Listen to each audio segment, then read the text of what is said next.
Hello viewers. तो आज हम लोग पढ़ने वाले हैं द रोड नॉट टेकन, जो रॉबर्ट फ्रॉस्ट के द्वारा लिखा गया है। और द रोड नॉट टेकन एक नैरेटिव पोएम है। इसमें 4 स्टेंजा है और प्रत्येक स्टेंजा में 5 लाइन्स है। इसका जो राइमिंग स्कीम है ए बी, ठीक है।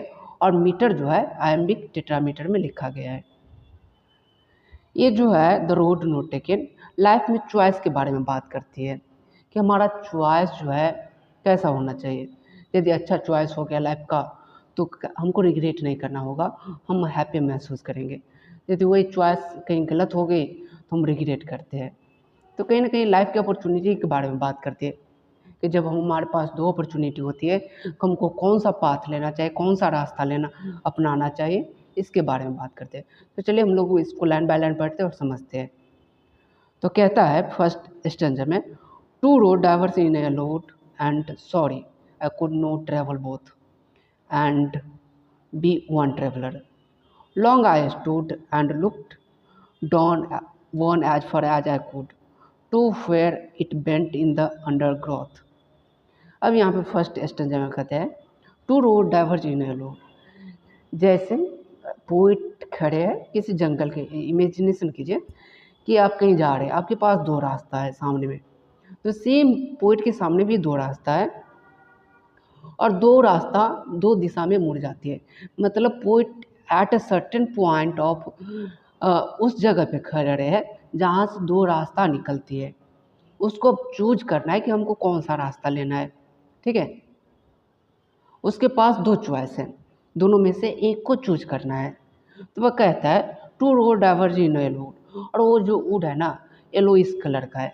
तो हो सकता है वो जो सीजन हो लेट समर का हो या अर्ली ऑटम का हो सकता है, जिसका अधिकांशतः जो है लिप्स येलो इस कलर का हो गया है, येलो हो गया है। तो ये कहता है poet two road diverge in a road, 2 road yellow इस जंगल की तरफ क्या करती है, मुड़ती है। And sorry I could not travel both, मैं 2 रास्ते पे नहीं चल सकता। एट ए सर्टेन टाइम, एक ही समय में, at a certain point of time कोई भी व्यक्ति ये 2 रास्ते पे नहीं जा सकता। तो ये पोइट कहते हैं कि मैं 2 रास्ते पे नहीं जा सकता। एंड बीइंग वन ट्रेवलर, एक ट्रेवलर होने के नाते मैं ट्रेवलर तो एक ही हूँ, मैं 2 रास्ते पे कैसे जा सकता हूँ। Long I stood and look down on as far as I could and there it bent in the undergrowth. और कहते हैं पोइट कि जहाँ तक हो सकता है मैं देखता हूँ, ठीक है, देख सकता हूँ कि आगे जाके रास्ते जो है ना जंगल की तरफ मुड़ जाती है। जहाँ तक हो पाता है मैं देख पाता हूँ। इस स्टैंजा में पोइट ये कहना चाहते हैं कि जब हम अपने लाइफ में डिसीजन लेते हैं तो हम उस स्थिति में खड़े होते हैं जहाँ तक हम ऑब्जर्व कर पाते हैं। हमारे पास वो आइडिया होती है मुझे कौन सा फैकल्टी चूज करना चाहिए, मुझे जनरल कंपटीशन में जाना चाहिए या पार्टिकुलर कंपटीशन में जाना चाहिए। जैसे आप 10th के बाद आप स्ट्रीम चूज करते हैं, साइंस लेना चाहिए या आर्ट्स लेना चाहिए या कॉमर्स लेना चाहिए। इससे पहले आप उसके बारे में पता करते हैं क्या ये हमसे होने वाला है, क्या साइंस हमसे बन पाएगी या आर्ट्स हमसे बन पाएगा, मैं किस में सबसे अच्छा परफॉर्मेंस कर सकता हूँ। तो सेम ऐसे ही कहते हैं कि आपके पास 2 रास्ता होगा लाइफ में, आपको चूज क्या करना है।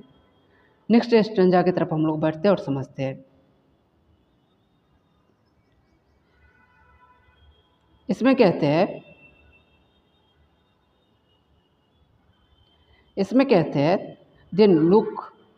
then took the other as just as fair and having perhaps a better claim because it was grassy and unwanted word and through as far as the passing there had worn them really about the same। अभी इस line में कहते हैं then took the other and as fair, बताता है कि मैं जब एक को देखा मैंने दूसरे पे भी ध्यान दिया, वो भी उतना ही साफ था, उतना ही क्लियर था, वो भी रास्ता and having perhaps the better claim, वो भी उतना ही सही है। और सेम दोनों रास्ता एक ही क्लेम करा है कि दोनों यानी परफेक्ट है, जाने के लिए ठीक है।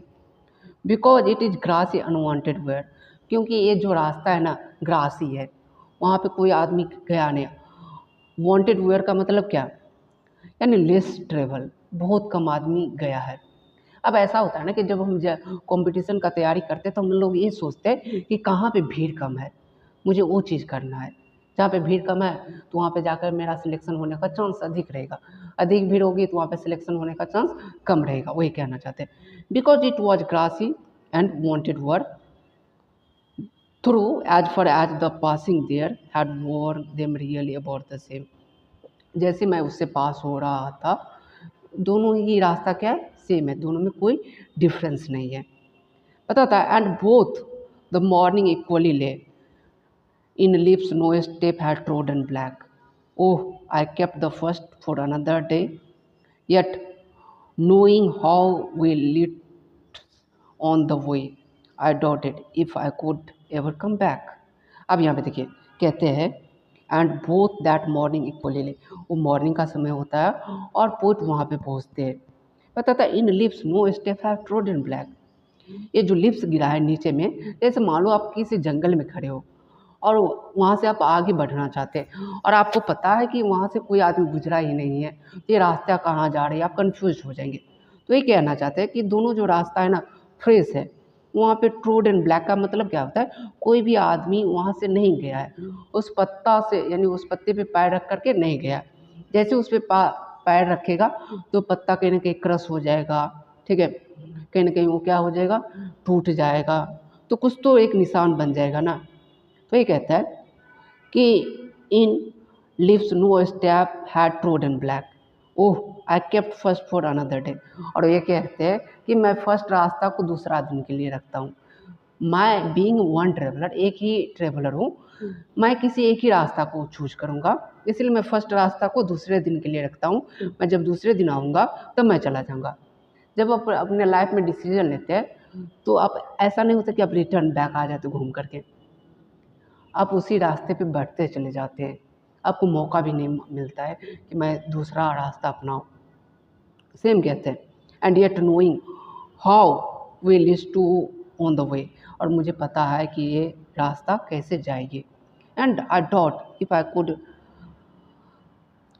If I should even come back, कि मुझे ये भी डाउट है क्या मैं वापस आ पाऊँगा, कि जो मैं आज एक रास्ता छोड़ रहा हूँ, क्या मैं आ पाऊँगा। आप ही मुझे बताइए, जब आप 10th के बाद कोई साइंस फैकल्टी चूज करते हैं तो क्या आपको अपॉर्चुनिटी मिलेगी आर्ट्स सब्जेक्ट चूज करने की? बहुत रेयर चांस, नहीं के बराबर। तो यही कहना चाहते हैं कि बीइंग वन ट्रेवलर, मैं एक रास्ते को छोड़ दिया हूँ, क्या मुझे दूसरा रास्ता, ये जो मैं रास्ता छोड़ रहा हूँ, फिर से क्या मुझे अपॉर्चुनिटी मिलेगी वो रास्ता लेने के लिए? नेक्स्ट हम लोग आते हैं लास्ट स्टैंजा में, और यहाँ पे पोएट कहते हैं I shall be telling this with sigh somewhere ages and ages hence two road diverse in a wood and I took the one less travel by and that made all the difference। अब यहाँ पे देखिए आई shall be telling this, मैं ये कहता पाऊँगा आहे भरे हुए। यहाँ पे साय मीन्स क्या होता है, आहे भरना। अब यहाँ पे दो मीनिंग होता है, या तो मैं रिग्रेट या डिसअपॉइंट होऊंगा या हैप्पी महसूस करूँगा। साय का मतलब क्या हो सकता है, दो चीज़ हो सकता है सिंबॉलिक मीनिंग, या तो मैं खुश रहूँगा या मैं रिग्रेट फील करूँगा। ऐसा क्यों? तो क्योंकि मेरा टाइम बीत गया रहेगा कि जो मैंने रास्ता अपनाया था वो रास्ता क्या सही था। यदि सही होगा तो मैं हैप्पी फील करूँगा, और आहे भरते हुए मैं हैप्पी महसूस करते हुए ये कहूँगा कि जो मैंने रास्ता चूज़ किया है वो बहुत ही अच्छा था।